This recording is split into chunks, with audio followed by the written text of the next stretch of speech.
Alright, movie review people, you're gonna be excited for this one. Today we review Scott Pilgrim versus the World. Got on my comic book kicks. Check them out. Got my fellow filmmakers. And we are gonna review the movie for you and let you know if it's worth it. And the word out on the street, it is. I am so excited for this movie. I've been looking forward to this movie since April, and it better be awesome. Totally looking forward to this. I think this is actually going to be one of those few movies that is going to meet or exceed the hype. I'm going in with no expectations, so I expect myself to enjoy it a lot. Hi, I'm Ben Blair, and I don't know that I'm gonna like this because I don't like anything. I left the movie still feeling in the world, which is always awesome for me. I really like that. I'm not as pumped about it as I want to be. Other than being a little too long, this movie's pretty awesome. Really creative storytelling, solid cast, top to bottom, and chick fights.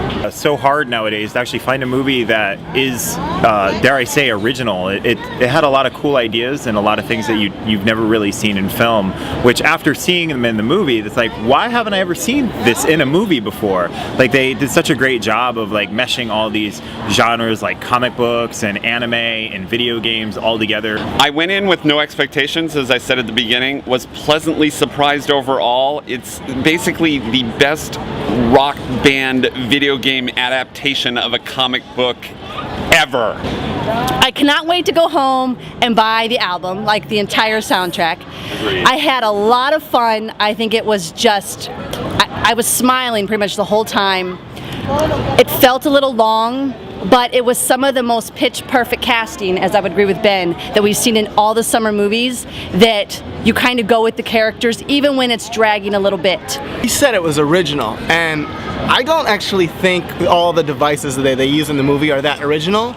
They just did it better than anyone else is doing. Look, Burt, the original Batman television series, had all the pows and the kaplats and all that stuff where the words popped on the screen. It's a reinventing of it. Yeah, and the quick cuts and stuff like that were done in clever ways, but it's not something that I was like, that's never been done before. They just did it better and strung it together better than I've seen. I'll agree with what you're saying. Like, okay, it wasn't so original in that way, but in the style and technique of the way the movie was shot and the way it was directed, and like just using those special effects techniques to tell a story, to me felt a very original. Maybe fresh is a better term. Well, I think, but you're right. Like back in the day when they had like Batman and they've had the powers and they've done that before. Right. Well, what I think made it fresh and original is that the storytellers were very specific in who their audience is and who they're going for, and they're not trying to be the movie, everybody's movie.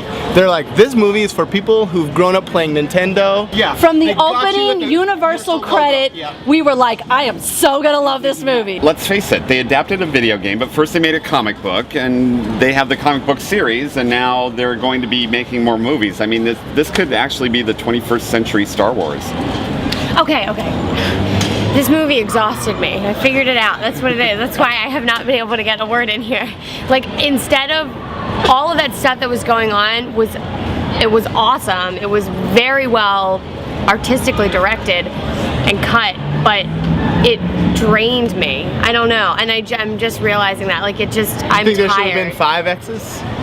Maybe, because on number 3, I was like, we have 4 more. Yeah, but 7 is felt funnier. That same thing. Well, no, 7's totally. the number of completion. No, but it's a numeral that's thing. Not that's it. I don't know how they could have done this, but they could have. I don't know. It could have energized me instead of drained me. You know what I'm saying? Like, watching all that stuff could have totally gotten me pumped up. But instead, I want to go take a nap. Right, but that's how I felt like watching The English Patient. Just drained. Maybe it's a guy-girl thing. Kind of movie. No, they're both love stories. I disagree. It's a love story, right? As we were watching it, there would be moments that would start to be girl moments, and they would cut us off because they were like, let's put it back in as a guy moment. Like, and in the end, they finally gave us our girl moment, and I was allowed to tear up and, like, be with the love story, but it was a love story. Yes. I'm not going to go see it again. No, I would pay full price for it. I'm not going to come see it again in theaters.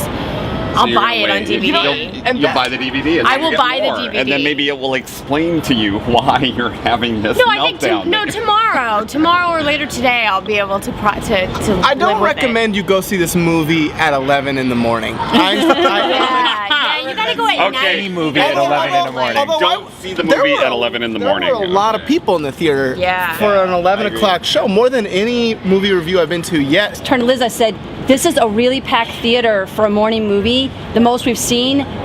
Why was it in a small movie theater? I'll never understand. Like, they don't think this is going to make a lot of money. I don't get it at all. I agree. It was pretty amazing. It's just showing on the one screen here, right? They got 16 and they've got like 3 theaters in there, right? The reason I say don't go at 11 o'clock is just because you're not ready for all the stuff that this movie has to give you. For example, there were some hidden things in this movie that I just picked up from watching that I normally don't catch, that I'm really excited for the DVD, because I think the special features are going to be packed out. For example, about a third of the way into the movie, they're in the record store.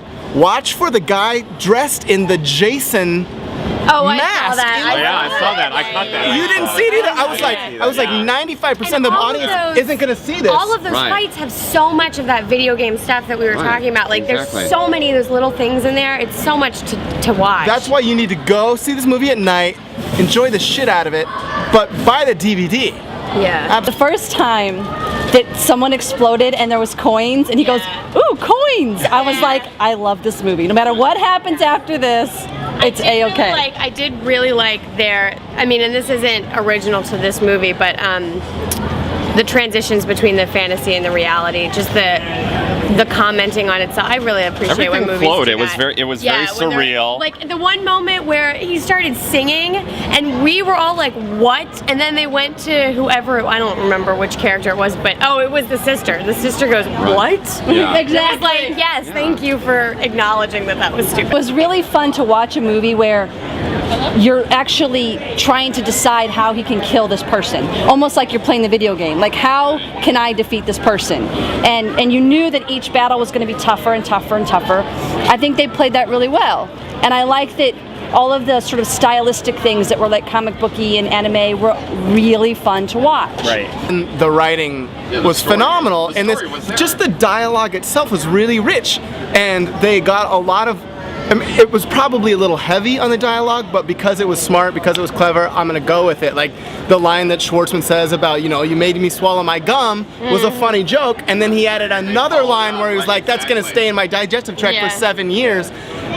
Probably didn't need that line, but at least it was funny and clever, and they sold it, and it was kind of that way throughout the movie. I really hope they don't make a sequel. No. I don't want it to be a sequel. What I do... There are more comic books that they have not adapted, so it's going to happen. The comic books and the graphic novels are cool.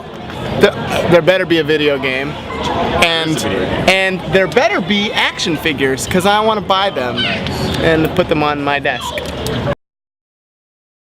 I loved it. I thought it was fantastic. I think they did a great job, and I think we're going to see a lot more of this type of movie.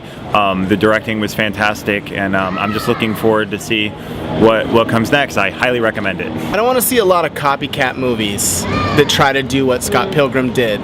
That being said, I do think this was a pretty badass movie. Like I said, the writing, casting, and directing / editing were a lot of fun, and I think they did a great job. Go see it at night with a bunch of friends, and absolutely buy the DVD. Come ready for a good time. Yeah, I'm gonna second pretty much exactly what Ben said. See it with friends, be excited when you go see it, go at night, make a night of it, and you'll have a really good time. I'd like to believe that everyone on the planet should see this movie. I think it has something for everybody. It's got the fun fight sequences, it's got the fun editing and the action, it's got the little romance, it's got comedy. What else do you need in a movie? That's about it. Go see this movie this weekend, and tell AMC to get a bigger theater, because this is going to be way better than Expendables. Oh, I know, Corey, Matt, Justin, all you guys are going to be mad at me for that one. Bye-bye!